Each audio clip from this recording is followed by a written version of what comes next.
আসলে মানবতা শব্দটি অনেক বিশাল। আমি অন্যদের তুলনায় অনেক ছোট, তারপরে এই কাজগুলো করতে আমার অনেক বেশি ভালো লাগে। ভবিষ্যতে ইনশাল্লাহ চেষ্টা করব। আপনারা সবাই দোয়া করবেন আমরা যাতে মানবতার কাজগুলো আমরা সামনের দিকে বেশি করে করতে পারি। এবং সবাইকে যারা সমাজের বিত্তশালী আছে তাদেরকে অনুরোধ করব রাস্তার পাশে পড়ে থাকা এবং গ্রামের অসহায় মানুষকে কীভাবে সহযোগিতা করা যায় এই প্রচেষ্টা যাতে আমরা মনের মধ্যে লালন করি। সর্বশেষ আমি আর বক্তব্য বাড়াবো না, সবার সুস্থতা কামনা করে এখানে শেষ করছি। আসসালামু আলাইকুম। আমাদের পাশে আরেকজন আমাদের শুভাকাঙ্ক্ষী রয়েছে ইঞ্জিনিয়ার শাহিন চৌধুরী ভাই, চট্টগ্রাম জেলা মানবাধিকার সভাপতি আমাদের শাহিন ভাই। শাহিন ভাইকে অনুরোধ জানাবো এই বিষয়ে কিছু আমাদেরকে একটু দেশবাসীর উদ্দেশ্যে বলার জন্য। ধন্যবাদ শকত ভাইকে। আসলে শকত ভাইকে ব্যক্তিগতভাবে আমি অনেক আগ থেকে চিনি, যেহেতু ওনার সাথে আমার অনেকগুলো প্রোগ্রাম করা হয়েছে। এই আমরা সিআরবিতে কিংডম পরিবারের সদস্য হিসেবে যে প্রোগ্রাম কনসার্ট হয়েছিল ওখানেও প্রোগ্রাম ছিলাম। আমি আমার পরিচয়টা দিচ্ছি, আমি সার্ক মানবাধিকার ফাউন্ডেশন চট্টগ্রাম অঞ্চলের সভাপতি। আজকে এই যে বন্ধু মহলের যে একটা সংগঠন আজকে 2 বছর ধরে প্রতিষ্ঠিত হয়েছে, এটা প্রতিষ্ঠা লগ্ন থেকে আমি উপদেষ্টা হিসেবে আছি। এই নজরুলের একটা কথা বললে নাই, নজরুল বলেছিলেন বন্ধু আমি পেয়েছি অনেক, আমার স্কুল জীবনের বন্ধু, আমার কলেজ জীবনের বন্ধু, বা আমি আমার চলার সাথে অনেক পেয়েছি, কিন্তু শেষ পর্যন্ত বন্ধুগুলোকে খুঁজে পাওয়ায় অনেক কষ্ট হয়। যারা আমাদের স্কুল লেভেলের বন্ধু ছিল তাদেরকে আমরা অনেক খুঁজে পাই না, যারা কলেজ লেভেলের বন্ধু তাদেরকেও খুঁজে পাই না। আর বিশেষ করে মানবতার কাজ করতে বন্ধু খুঁজে পাওয়াটা আরও অনেক কঠিন ব্যাপার। যে আল্লাহ পাক সবসময় বলেন যে আল্লাহ কিন্তু নিজের হাতে কোনো কিছু করেন না, তার বন্দার হাত দিয়ে সে কাজগুলো করায়। এই যে আজকে চট্টগ্রামে এবং সারা বাংলাদেশে যে শকত ভাই যেভাবে পরিচিত, নিশ্চয়ই আল্লাহ পাক ওনার হাত দিয়ে ভালো কাজগুলো করাচ্ছেন। ঠিক তেমনিভাবে আমাদের এই বন্ধু মহলের যে সংগঠনে যারা আছেন তাদের হাত দিয়ে, তাদের রিজিকের টাকা দিয়ে কিন্তু আল্লাহ পাক ভালো কাজগুলো করাচ্ছেন। আজকে দ্বিতীয় প্রতিষ্ঠাবার্ষিকীতে এসে যারা ওনারা মেজবানের আয়োজন করেছেন, এই মুহূর্তে এই সময়ে দেশের অর্থনৈতিক অবস্থায় যে একটা টাকা খরচ করাও যাদের জন্য অনেক কষ্টকর হয়, তারাই কিন্তু শ্রমের টাকা, ঘামের টাকা দিয়ে বা নিজের ব্যক্তিগত টাকা দিয়ে কিন্তু এই সংগঠনটা চালান। তা আমি যেটুকু জানি বন্ধু মহলের প্রত্যেকটা মানুষ তার ব্যক্তিগত পক্ষ থেকে টাকাগুলো সংগ্রহ করেন, কোনো বাইরে থেকে কোনো ফান্ড আনেন না। এবং আমি এটা প্রাউড ফিল করি যে আজকে এই হেলালের মাধ্যমে যে আমার সাথে আজকে অনেক বছর ধরে মানবাধিকার করে, সে নিজে এই সংগঠনটা করেছেন চট্টগ্রামের বুকে। এই জন্য তাকে আমার এই ধন্যবাদ দিয়েছি যে এই বন্ধুগুলোকে একসাথে ধরে রেখে এ ধরনের মানবতার কাজ করে এদেরকে সবাইকে যে আজকের এই বেয়ারিশ প্রতিষ্ঠানটা চিনাইছেন, এটা কিন্তু অনেক। কেননা এরাই আজকের এই দান থেকে শুরু করবে আগামী দিনে বড় বড় দান করার জন্য। এরাও হয়তো এখান থেকে কেউ মাঝে মধ্যে শকত ভাইয়ের মতো তৈরি হওয়ার চেষ্টা করবেন। তা আমরা চাই কি এই ধরনের সংগঠনগুলো টিকে থাক, অনেক বছর টিকে থাক। আমরা শুধু বৃদ্ধাশ্রমে কাজ করেছি তা না, আমাদের এই যে আমি নিজে ব্যক্তিগতভাবে বলি যে সার্ক মানবাধিকার ফাউন্ডেশনের পক্ষ থেকে আমি এমন কাজ করি যে আজকে 8-9 বছর 10 বছর ধরে কাজ করতে গিয়ে মাত্র 2 মাসের আগের কথা বলি, কোনো এক সন্ধ্যায় রমজান মাসে এই জায়গায় থেকে একটু আগে যে শীতল ঝর্ণা যে বৃদ্ধাশ্রমটা আছে, ওখানে ইফতারের সময় আমি ইফতার দিতে গেছি। ঠিক ওই মুহূর্তে একটা মহিলাকে ইফতার দেওয়ার সময় কিন্তু আমার মাটা মারা যায় আমার বাসায়। তখন আমার মাকের জন্য ফোন আসে যে আপনার বাসায় আপনার আম্মা মারা যাচ্ছে, আপনি কোথায়? তখনও কিন্তু আমি মানবতার কাজ করছিলাম, যে আমি বৃদ্ধাশ্রমের ওই বৃদ্ধাশ্রমের 50 জনের সাথে একসাথে ইফতার করছিলাম। তো আমাদের কাজগুলো এরকম হোক, যারা আমরা মানবাধিকার করি, যারা আমরা মানবতার ফেরিওয়ালা, আমাদের কাজগুলো এরকম যে আমাদের শেষ নিঃশ্বাস থাকা পর্যন্ত যাতে আমরা মানবতার কাজগুলো করতে করতে যাতে আমাদের নিঃশ্বাস ত্যাগ হয়। এবং সমাজে সবাই কিন্তু এই ধরনের কাজ করতে পারে না। আপনারা দেখবেন কোনো একটা রেস্টুরেন্টে একসাথে বন্ধুরা বসে 2-3 হাজার টাকা বিল দিচ্ছে, একটা পিজা খাচ্ছে 1100 টাকার, কিন্তু ও রিক্সাওয়ালাকে 5টা টাকা বেশি দেয় না। তো এই না দেওয়ার অভ্যাসটা তৈরি হইতে একসময় দেখা যায় কি আমরা মানবতা শেষ কাজগুলো করতে পারি না। আজকে শকত ভাই যে কাজটা নিদর্শন হিসেবে চট্টগ্রামে করে দেখিয়েছেন, হ্যাঁ, এবং ওনার ব্যক্তিগত জীবন থেকে আমরা জানি যে সরকারি চাকরি ছেড়ে দিয়ে এত বড় একটা কাজ করেছেন, এটা কিন্তু অনেক বড় বিষয়বস্তু। এটা আমাদের জন্য অনুপ্রেরণা। আমরা আগামী দিনে এই ধরনের মানুষগুলোর দৃষ্টিশক্তি দিয়ে আমাদের দৃষ্টিশক্তিকে পরিবর্তন করব। এদেরকে আল্লাহ নেখায়াত দিক, যাতে আমাদের ভিতরে যারা আছে, আমাদের মন এবং চিত্তচেতনা যারা গুপ্ত মানুষগুলো আছে, সেটাকে জাগ্রত করুক।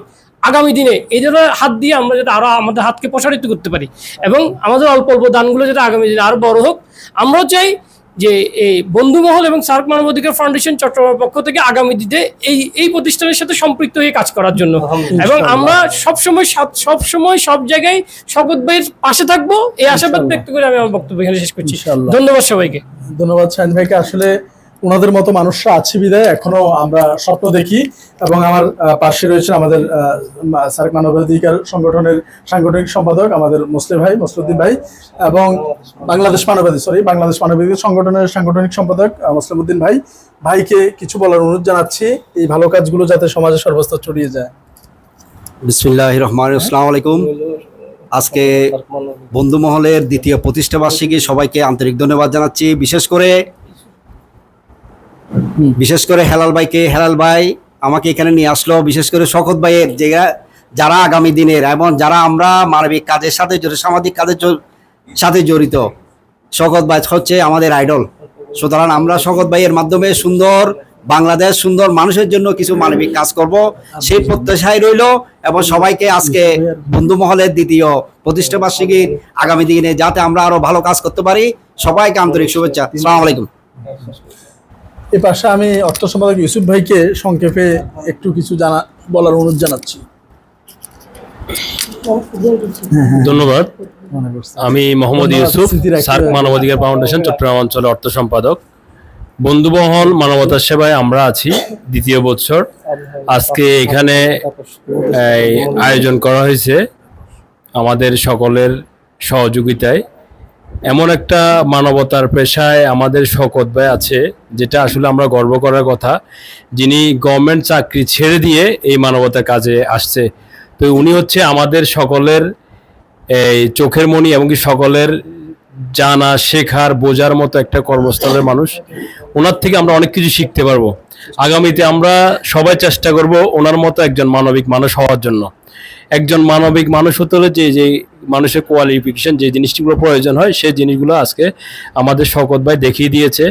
বাংলাদেশে বিভিন্ন জায়গায়, বিভিন্ন অঞ্চলে বিভিন্ন মানুষ আছে, এখনো হাজারো মানুষ বিভিন্ন নেশায় পেশায়, বিভিন্ন গানে বাজনায় মেতে আছে, কিন্তু মানবিক কাজে ঠিক তেমন কোনো মানুষ নেই। বাংলাদেশের অনেক মানুষ আছে বিভিন্ন কাজে সমালোচিত হয়, কিন্তু মানবিক কাজে সমালোচিত হওয়ার লোকগুলো খুব কম। কিন্তু আমরা সবাই সহযোগিতা করলে ইনশাআল্লাহ মানবিক কাজে সবাই এগিয়ে আসব। মানবিক কাজ করে মানুষের মাঝে বেঁচে থাকার চেষ্টা করব, এই বলে আমি আমার বক্তব্য এখানে শেষ করছি। ধন্যবাদ সকলকে। ধন্যবাদ জানাচ্ছি ভাইয়াকে। এবার আবু হানিফ তাপস ভাই আমাদের উপদেষ্টা বন্ধু মহলের, ওনাকে একটু কিছু শেয়ার করার অনুরোধ জানাচ্ছি। এরপরে কি? আসসালামু আলাইকুম। আসলে আমি এখানে উপদেষ্টা হিসেবে আসার মেন যে লোক আসা আসলে সে হলো আমাদের হেলাল ভাই। আমি আসি এখানে, আমি রাজশাহী থেকে, আমার বাসা রাজশাহীতে।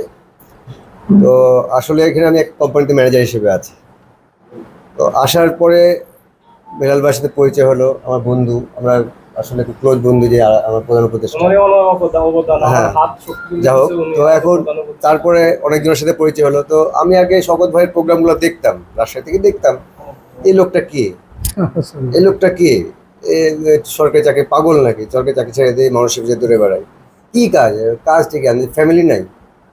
তো যখন এখানে আসলাম, আমি যখন আস্তে আস্তে ছোটো ছোটো কাজগুলো করলাম এদের সাথে, না আসলে এটার ভিতরে একটা মজা আছে, মনের শান্তি আছে। সত্যি করে মনের শান্তিটা, স্যাটিসফ্যাকশনটা আসলে ওইভাবে আসে যখন আপনি ভালো কাজ করবেন, একটা দরিদ্রকে হেল্প করবেন। মানে এটা আসলে ভাষাতে বলা যাবে না আর। তো এখন আমি অনেক আপনাদের আসলাম, এখানে আসার পর দেখি শওকত ভাই তো আমাদের আগের প্রোগ্রামে ছিল। তো ওনার এখানে খুব ইচ্ছা ছিল যে আসলে ওটা দেখার, কেমন জায়গা, দেখি কি করেছেন তিনি, এত নাম ডাক। আসলে বলতে হয় না, আমি আসলেই মানে বিমোহিত হয়েছি যে আসলে উনি যে কষ্ট করে এত বড় একটা প্রতিষ্ঠান বেশি বলবো না, এটা আর কি মানবতার সেবার যে প্রতিষ্ঠান দাঁড় করা হয়েছে, এটা আসলে দৃষ্টান্ত, বাংলাদেশের জন্য দৃষ্টান্ত, নট চিটাগাং, অল ওভার বাংলাদেশের জন্য আমি মনে করি যে এটা আসলে দৃষ্টান্ত। আমরাও চেষ্টা করব, শওকত ভাই দোয়া করবে এবং সবারই দোয়া থাকবে। আমরা ছোট চেষ্টা করছি, ভবিষ্যতে যদি আমাদের আল্লাহ সমর্থ দেয় তাহলে আমরা এরকম আর কি সেবা করবো ইনশাল্লাহ। এই বলে আমার বক্তব্য শেষ। ধন্যবাদ। পরিশেষে আমি উপদেষ্টা মনির ভাইকে একটু কিছু বলার অনুরোধ জানাচ্ছি। আসসালামু আলাইকুম রহমতুল্লাহি ওয়া বারাকাতুহু। সমস্ত প্রশংসা সেই মহান আল্লাহ তাআলার, যে মহান আল্লাহ তাআলা আমাদেরকে এ ধরনের একটা মহৎ কাজের জন্য আমরা এক জায়গায় হতে পারছি। এই জন্য মহান আল্লাহ তাআলার কাছে আমরা শুকরিয়া আদায় করতেছি, আলহামদুলিল্লাহ। আমি আমরা আমাদের সবারই কথা শুনলেন। আসলে আমরা সবসময় ইউটিউব ফেসবুকে আমরা দেখে আসছি, শুনে আসছি। এর আগেও শওকত স্যারের সাথে আমার দেখা হয়েছে প্রোগ্রামে। তো আজকে আমরা এই দ্বিতীয় বার্ষিকী পূর্তি উপলক্ষে আমাদের আমাদের টেন্ডেন্সিটা এরকম, যার এমন একটা জায়গায় আমরা এটাকে উদযাপন করব। অন্য জায়গাতে অনেকেই উদযাপন করে এই ধরনের মানে বর্ষপূর্তি, তারা নাচ গান হাসি ঠাট্টা করে সময় কাটায়। বাট আমরা এমন একটা ভাবে ভিন্নভাবে, যেহেতু আমরা মানবতার কাজ করতেছি, এমন একটা জায়গাতে আসতে চাচ্ছি যেখানে এসে আমরা বেওয়ারিশ কিছু লোকদের সাথে আমরা দেখা করব। আমি সবচেয়ে আবেগ আপ্লুত হয়ে গেছি যে আমি বেওয়ারিশ সেবা ফাউন্ডেশনে ঢোকার সাথে সাথে হাসপাতালের সামনে ঢুকতেই সামনে আমি কফিন দেখতে পাইছি। তো তার মানে কি, এখানে যারা আছে এরা মৃত্যুর সাথে পাঞ্জা লড়তেছে, তাদের সর্বশেষ অবস্থায় এসে দাঁড়াইছে। তাদের পাশে যদি আমরা 2 টাকা 5 টাকা করে, এই বন্ধু মহল এমনি এমনি হয় নাই, 2 জন 3 জন করেই কিন্তু আস্তে আস্তে এই বন্ধু একজনের হাতে হাত এই করে আমরা বাড়ছি। এখানে কেউ কারো না, সবাই বন্ধুর মতো করে আমরা এক জায়গায় হয়েছি। আমরা নিজেদের টাকা দিয়ে আমরা ছোট ছোট করে আমরা এই সেবাগুলো দিয়ে থাকি। আমরা এগুলো ইন্সপায়ার হয়েছি কিন্তু শওকত স্যারের এগুলো দেখে। সো আমরা সবাই চেষ্টা করব, আপনারাও কিন্তু যে যার মতো করে কিছু কিছু করে পাশে যেগুলো এতিম অসহায় লোক আছে তাদের সামনে আমরা দাঁড়াইতে পারি। যাক, আমি আর কথা বাড়াবো না, সবাই দোয়া করবেন আমরা যেন হাতে হাত রেখে এই ধরনের সেবামূলক কাজে অংশগ্রহণ করে থাকতে পারি। আসসালামু আলাইকুম। মনির ভাইকে দেন। মিজান ভাই, সরি মিজানুর রহমান ভাই, অর্থ সম্পাদক মিজানুর রহমান ভাই, বন্ধু মহলের অর্থ সম্পাদক মিজানুর রহমান ভাই। আসসালামু আলাইকুম। আজকে বন্ধুমহল মানবতার সেবায় আমরা আজকে দ্বিতীয় বর্ষপূর্তি উপলক্ষে আমরা আজকে আমাদের শওকত সাহেব বেওয়ারিশ ফাউন্ডেশনে আমরা উপস্থিত হয়ে আজকে দ্বিতীয় বর্ষপূর্তি আয়োজনের এই ছোট্ট আকারে আজকে হয়তো আমরা কিছু ফ্রুটস পাশাপাশি মেজবানের আয়োজন করে আজকে হয়তো বা আমরা এখানে এসেছি। তো আসলেই বন্ধুমহল হচ্ছে হয়তো আমাদের সভাপতি সাহেব যেটা বললো, আমরা হয়তো রাস্তায় দেখা গেছে কাউকে দেখলে 50 টাকা 100 টাকা হয়তো বা দান করি, কিন্তু এই দান হয়তো বা ওনার জন্য মাত্র কিছু। তো দেখা গেছে আমাদের মতো মানুষ হয়তো আমরা 50,000 1 লক্ষ টাকা দেওয়ার মতো আমাদের অ্যাবিলিটি হয় না। তো আমরা হয়তো প্রাথমিকভাবে আমাদের উপদেষ্টা সাহেব এবং সভাপতি সাহেব আমরা তখন একটা উদ্যোগ নিলাম যে আমরা কিছু বন্ধু মিলে আমরা যদি সবাই একটা ফান্ড করি, তাহলে আমরা একটা মানুষকে যদি আমরা দান করি, তাহলে এটা দেখা গেছে উপকৃত হবে ভালোভাবে, একজন দুস্থ অসহায়। তো যাই হোক, আমরা ওইভাবে তখন আমাদের সংগঠন আমরা ওইভাবে কার্যক্রম শুরু করি। আজকে দীর্ঘ 2 বছর ধরে আমরা বিভিন্ন অসহায় দুস্থ, কিছু অসুস্থ ক্যান্সারের রোগী, তারপরে দোকান ব্যবসার জন্য, এভাবে আমরা মোটামুটি 2 বছরে প্রায় 30টার মতো সেবা আমরা দিয়ে আসছি আলহামদুলিল্লাহ।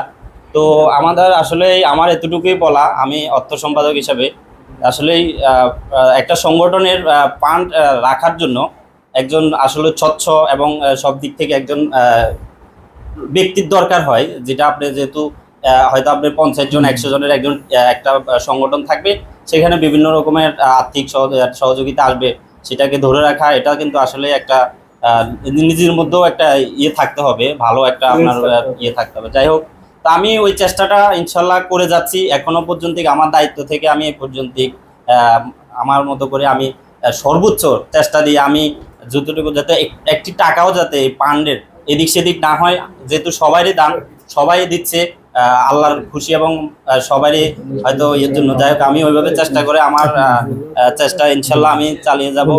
আর আসলে বেওয়ারিশ হসপিটাল আমাদের যেটা শওকত সাহেব, আসলে শওকত সাহেব তিনি ওনার, আমি এমনিতেই অনেক ভিডিও দেখি ইউটিউব বা ফেসবুক পেজে। তো যেভাবে রাস্তার পাশে দেখলাম আমি একদিন একজন লোক একদম পচা দুর্গন্ধ হয়ে যেভাবে মানে অবস্থা আছে, আমি ভিডিওটা দেখার পরে আসলেই কারো ধরার মতো অবস্থা নেই, কিন্তু আমি আমাদের ওই শওকত সাহেব আসলে ওনার এই ভিডিওটা দেখে আমি বুঝতে পারছি যে উনি কোন মাপের মানুষ হলে এই কাজটা করতে পারে। তা আসলে এগুলা দেখে আমরা হয়তো বা এটাও একটা আমাদের মনোবল বাড়িয়ে দেওয়া, এটা হলো মানবতার কাজ যেটা বলে। উনি আসলে একজন মানবতার প্রিয়ওয়ালা। আমরা আসলে আমি যতটুকু করতেছি তার থেকে একদম একেবারে ক্ষুদ্র, তারপরও আমি চেষ্টা করি। আমরা হয়তোবা আমাদের সংগঠনের মাধ্যম দিয়ে আমরা যারা দায়িত্বশীল আছে আমাদের এখানে, আমরা নিজেরা চেষ্টা করি যাতে কিছুটা হইলেও আমরা একটু দিতে পারি মানুষের, বা সেবা কার্যক্রম বা মানুষের অসহায় দুস্থ। তো যাই হোক, আলহামদুলিল্লাহ, আমি আমার সংক্ষিপ্ত বক্তব্য এখানে শেষ করছি। আসসালামু আলাইকুম। ধন্যবাদ ভাইকে। আমাদের বন্ধু মহলের এক উপদেষ্টা নাম হচ্ছে আমাদের নাসির ভাই। ওনার মা গতকালকে পরশুদিন দুনিয়া থেকে চলে গিয়েছে। ওনার জন্য দোয়া করবেন। এবং আর এক উপদেষ্টা আমার নামে নাম শওকত ভাই, মিতা শওকত ভাইয়ের মা অসুস্থ, ওনাদের জন্য দোয়া করবেন। আসলে যারা অসুস্থ তাদের জন্য আমরা দোয়া করছি, কিন্তু আমরাও কিন্তু কালকে এই কাতারে চলে যাব। তো যাওয়ার আগে যাতে আল্লাহ পাক আমাদেরকে এমন কিছু করার তৌফিক দান করে। এবং আমি কারো কাছে চাই নাই, মহান আল্লাহর কাছেই চাই আল্লাহ এটা পরিচালনা করুক। এবং আল্লাহ ঠিক কিছু আল্লাহর পক্ষ থেকে আসলে মানুষরূপী ফেরেশতা পাঠিয়ে দিয়েছে, এরকম যাতে সবসময় আল্লাহ পাক পাঠায় আমি দোয়া করি। এবং আমার ভাইকে, যিনি সভাপতি এরকমই হওয়া উচিত, এবং তিনিও কোরআনের উপর আমলধারী একজন মানুষ, এবং সেই আমল থেকে উনি আজকে সবার জন্য একটু দোয়া করে দিক। আউযু বিল্লাহি মিনাশ শাইতানির বিসমিল্লাহির রহমানির রহিম। আমরা দোয়াটা পড়ি তিনবার, একবার আলহামদুলিল্লাহ সূরা, তিনবার কুল হুয়াল্লাহ সূরা শেষ করে দিই। হ্যাঁ ঠিক আছে।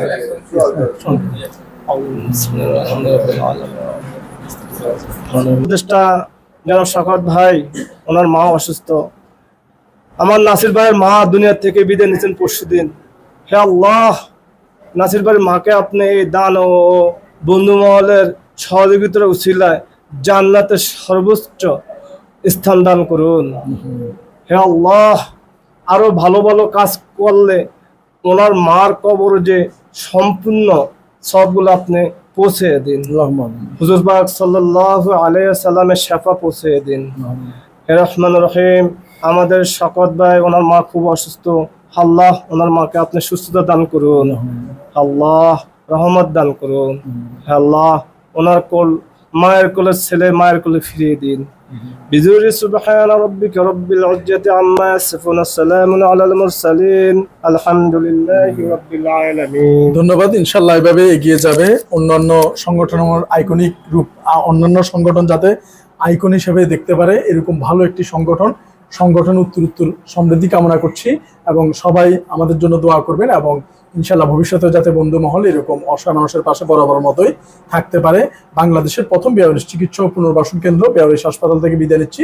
আসসালামু আলাইকুম রহমতুল্লাহ বারাকাতুহু।